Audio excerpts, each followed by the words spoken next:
Assalamualaikum warahmatullahi wabarakatuh. Baiklah, di sini kami bertiga akan membahas tentang akuntansi perusahaan dagang. Baiklah, pembahasan pertama akan dibahas oleh Yelisa. Pada Yelisa, dipersilakan. Baiklah, di sini kita akan masuk ke perusahaan dagang. Sebelumnya saya akan menjelaskan perusahaan dagang itu adalah perusahaan yang membeli barang dagang dengan tujuan menjualnya kembali tanpa merubah bentuk dari barang tersebut. Ada 3 jenis perusahaan berdasarkan aktivitas operasionalnya. Yang pertama, perusahaan jasa.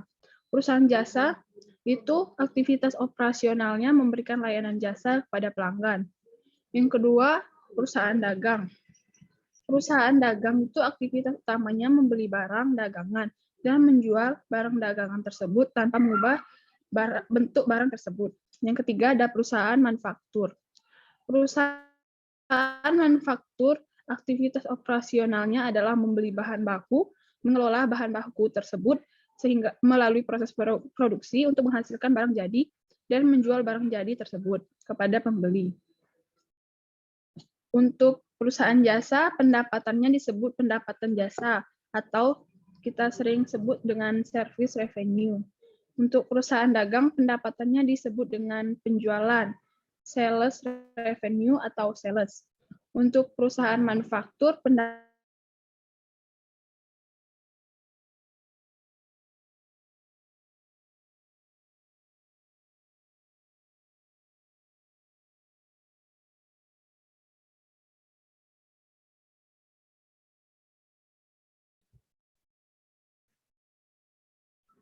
baiklah, untuk perusahaan manufaktur, pendapatannya itu disebut penjualan sama dengan perusahaan dagang, yaitu sales revenue atau sales.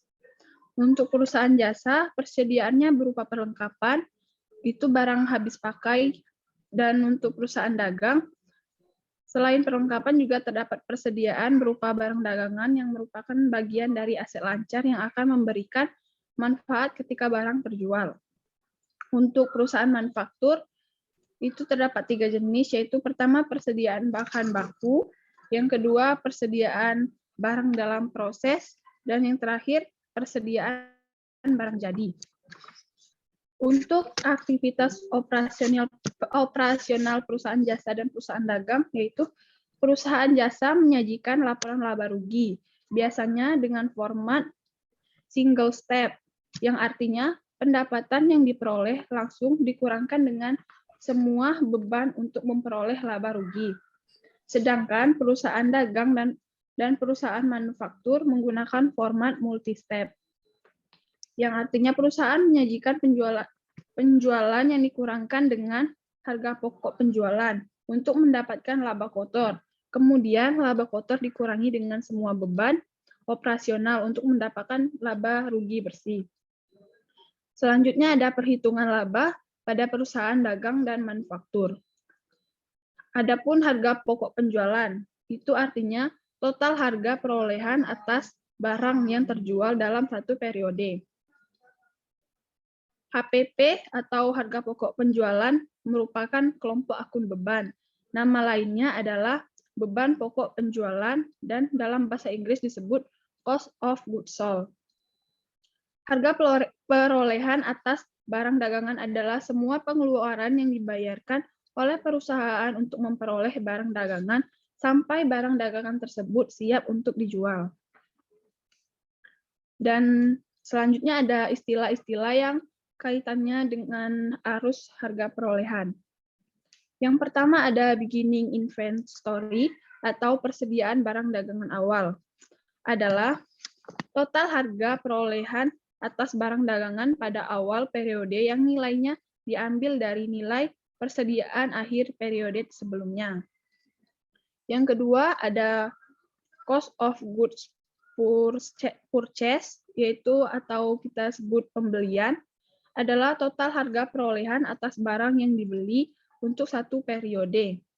Pembelian bersih, untuk rumusnya pembelian bersih sama dengan pembelian kotor ditambah dengan biaya angkut pembelian, dikurang dengan return pembelian, dikurang dengan diskon pembelian.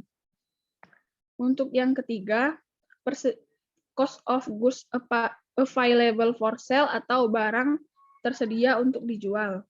Itu adalah total harga perolehan atas barang tersedia untuk dijual untuk satu periode yang dihitung dengan menjumlahkan persediaan barang awal ditambah dengan pembelian bersih.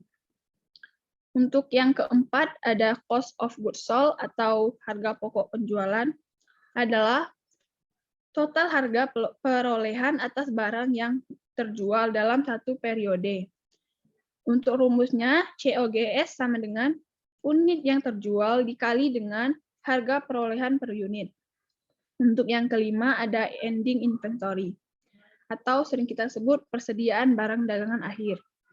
Itu adalah total harga perolehan atas barang yang belum terjual sampai akhir periode. Untuk rumusnya, ending inventory sama dengan unit tersisa dikalikan dengan harga perolehan per unit.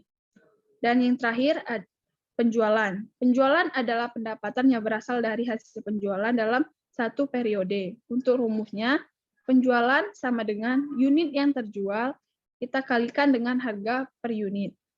Itu saja penjelasan dari saya. Selanjutnya kepada Arsita. Baik, saya akan melanjutkan penjelasan berikutnya, yaitu mengenai sistem pencatatan persediaan.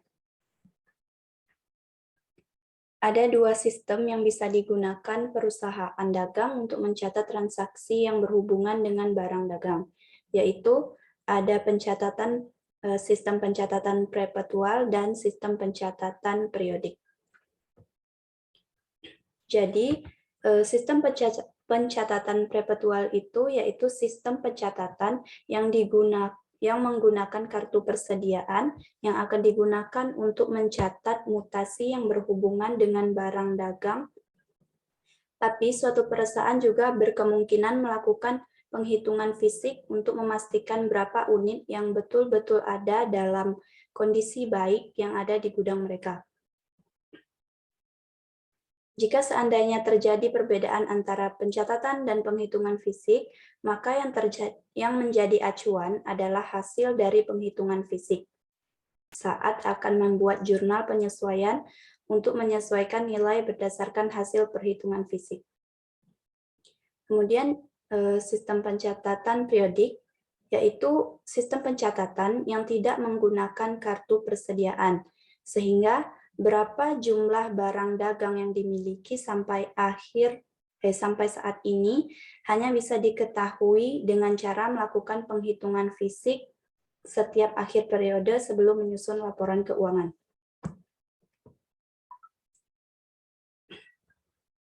Nah, di dalam sistem perpetual itu penyesuaian melibatkan dua akun, yaitu persediaan barang dagang atau inventory dan harga pokok penjualan atau cost of goods sold. Dengan posisi akun disesuaikan dengan kasusnya. Kemudian untuk sistem periodik itu persediaan barang dagang atau inventory dan harga pokok penjualan atau cost of goods sold. Jurnal yang dibuat ketika perusahaan menghapus nilai persediaan awal adalah cost of goods sold di debit dan inventory di kredit. Jurnal yang dibuat perusahaan untuk memunculkan nilai persediaan akhir adalah inventory-nya di debit dan cost of goods sold-nya di kredit. Kemudian, dalam transaksi pembelian barang dagang sering terdapat adanya biaya angkut. Nah, biaya angkut ini biasanya ditanggung dari penjual kepada pembeli biasanya akan ditanggung oleh pembeli ataupun ditanggung oleh penjual, tergantung pada kesepakatan dari kedua belah pihak. Nah, dalam biaya angkut ini dibedakan menjadi dua, yaitu yang pertama ada FOB shipping point dan FOB destination point. Jadi, FOB shipping point itu adalah suatu syarat kesepakatan di mana kepemilikan atas barang dagangan sudah beralih dari penjual kepada pembeli sejak di gudang penjual, sehingga yang membayar biaya angkut adalah pembeli.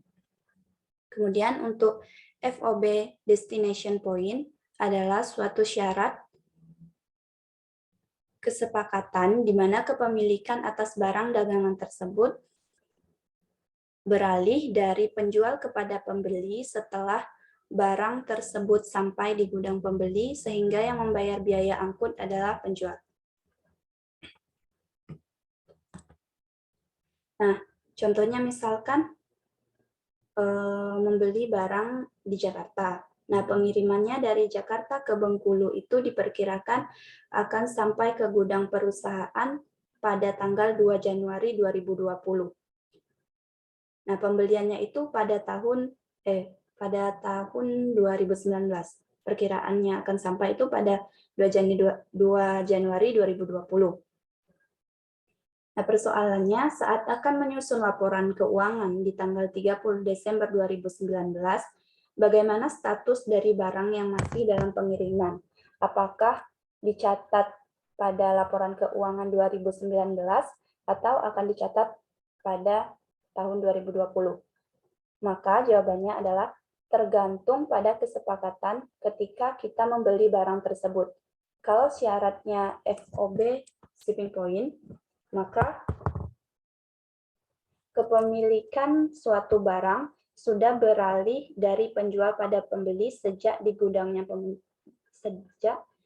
gudangnya penjual. Tapi jika kesepakatannya FOB destination point, maka barang itu baru beralih kepemilikannya dari penjual pada pembeli itu tunggu hingga barang sampai ke tangan pembeli. Kemudian,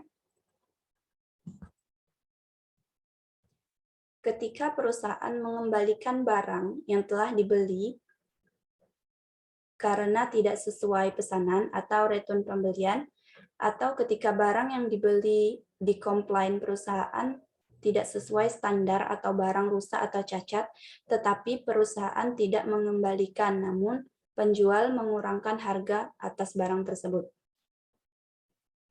Jadi,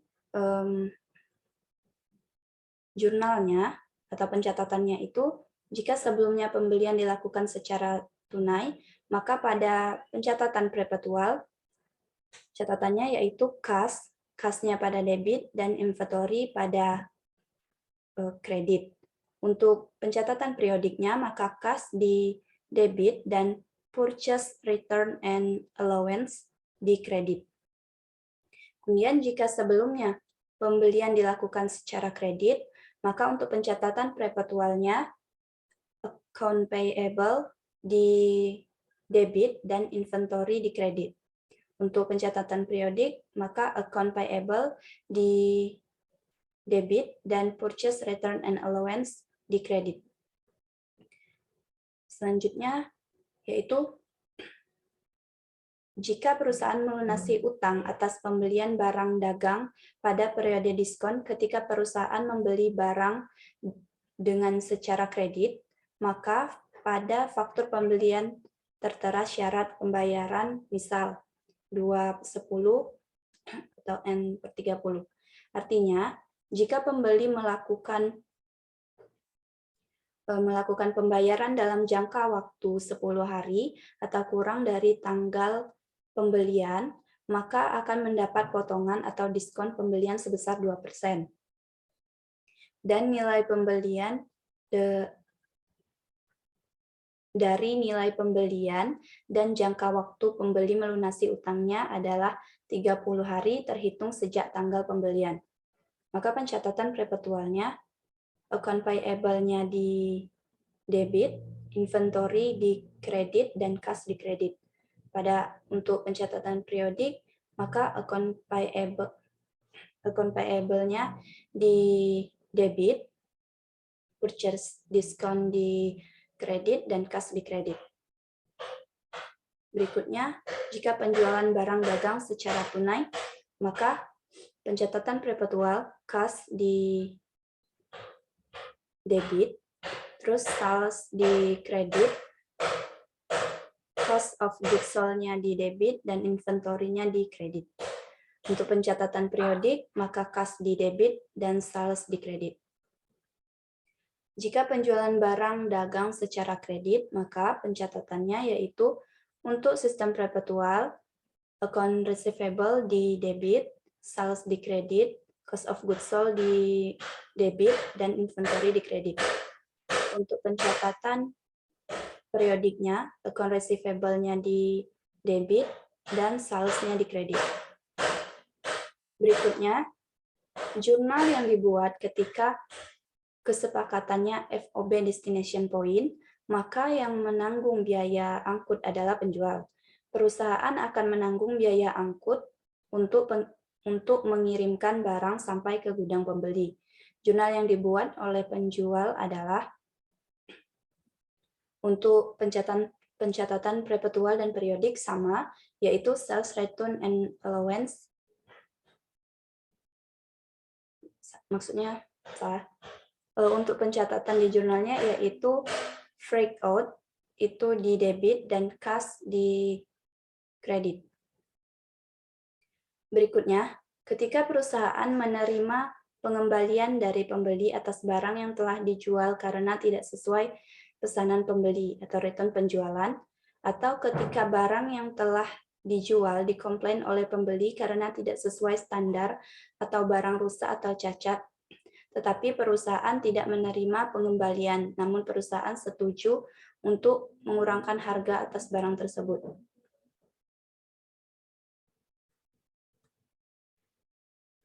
Jika sebelumnya penjualan dilakukan secara tunai,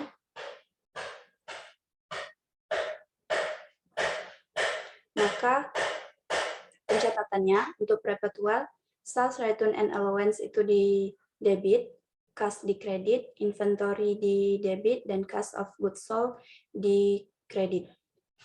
Untuk pencatatan periodiknya, sales return and allowance di debit dan cash-nya di kredit. Tapi jika sebelumnya penjualan dilakukan secara kredit, maka pencatatannya untuk pencatatan perpetual, sales return and allowance di debit, account receivable di kredit, inventory di debit, dan cost of goods sold-nya di kredit. Kemudian untuk pencatatan periodik, itu sales return and allowance-nya di debit dan account receivable-nya di kredit. Kemudian materi selanjutnya yaitu ketika perusahaan menerima uang atas pelunasan piutang pada periode diskon, ketika perusahaan menjual barang dagang secara kredit, maka pada faktur penjualan tertera syarat pembayaran, misal 2/10, N/30. Artinya, jika perusahaan menerima pembayaran dalam jangka waktu 10 hari, atau kurang dari tanggal penjualan, maka perusahaan akan memberikan diskon atau potongan harga sebesar 2% dari nilai penjualan dan jangka waktu pembelian melunasi utangnya adalah 30 hari terhitung sejak tanggal penjualan. Pencatatannya yaitu perpetual dan periodik itu pencatatannya sama, yaitu cash di debit, sales diskon di debit, dan account receivable-nya di kredit. Baik, itu saja materi yang dapat saya sampaikan. Untuk materi selanjutnya akan disampaikan oleh Muhammad Arman. Baiklah, di sini saya akan menyampaikan tentang jurnal penyelesaian pada perusahaan dagang. Pada perusahaan dagang ini, jurnal penyelesaiannya sama saja dengan perusahaan jasa, tetapi ada sedikit jenis-jenis akun penyesuaian yang berbeda. Yang tambahannya itu yang dilakukan pada perusahaan dagang yaitu jurnal penyesuaian yang dibuat untuk menyelesaikan akun persediaan barang dagangan. Jurnalnya itu ada dua, yaitu akun persediaan barang dagangan atau inventory, dan harga pokok penjualan atau cost of goods sold. Jika perusahaan menggunakan sistem perpetual, maka penyesuaian terhadap akun persediaan barang dagang akan dibuat ketika perusahaan memilih tetap melakukan perhitungan fisik persediaan, dan hasil perhitungan fisik berbeda dengan nilai menurut catatan kartu persediaan.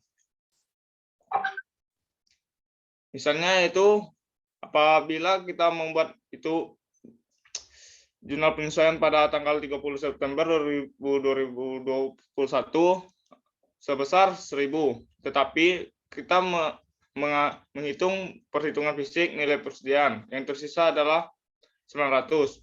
Maka perusahaan akan membuat jurnal penyesuaian agar nilai persediaan yang disajikan dalam laporan keuangan tersebut nilainya sebenarnya menurut perhitungan fisik.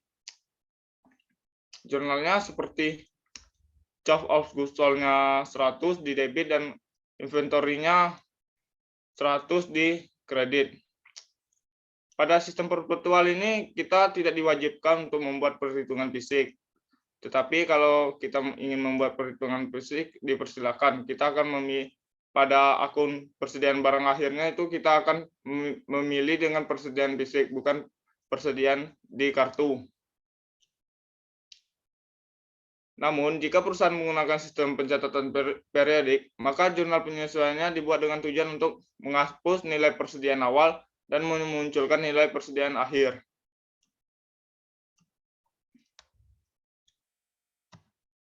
Baiklah, pada laporan keuangan pada perusahaan dagang. Pada laporan laba ruginya tidak begitu berbeda dengan perusahaan jasa. Namun, kalau perusahaan jasa itu adalah pendapatan, namun di sini perusahaan dalam laporan laba ruginya adalah pendapatan. Dan kalau perusahaan itu perpetual itu kan sudah ada cost of goods sold-nya. Namun kalau kita ingin mencari laporan laba rugi pada sistem periodik, kita harus mencari terlebih dulu cost of goods sold-nya.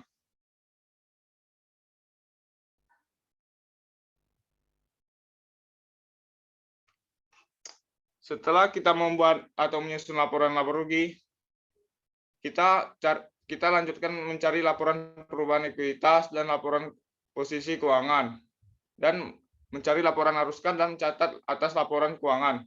Setelah itu kita membuat jurnal penutup. Jurnal penutupnya sama saja, namun ada akun yang muncul, yaitu akun Merchandise Inventory. Baiklah, itulah penyampaian dari saya. Apabila ada teman yang ingin bertanya, dipersilakan.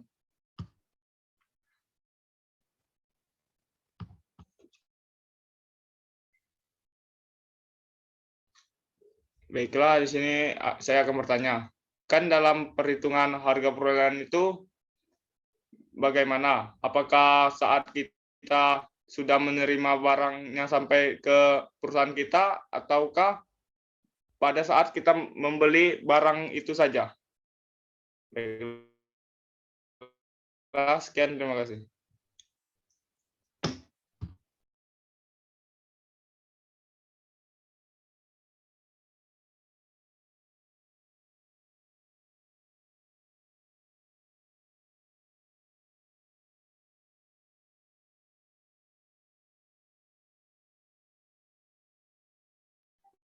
Baiklah, saya akan mencoba menjawab. Itu perhitungannya itu dimulai pada semua pengeluaran yang dibayarkan perusahaan untuk memperoleh dari dagangan dari awal sampai akhir.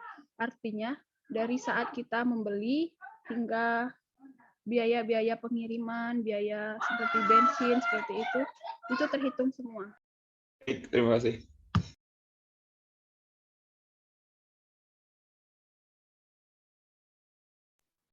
Baiklah, apakah Asia ada yang ingin ditanyakan? Sepertinya tidak ada. Baiklah, kita tutup pembelajaran tentang akuntansi perusahaan dagang ini. Saya akhiri. Wassalamualaikum warahmatullahi wabarakatuh.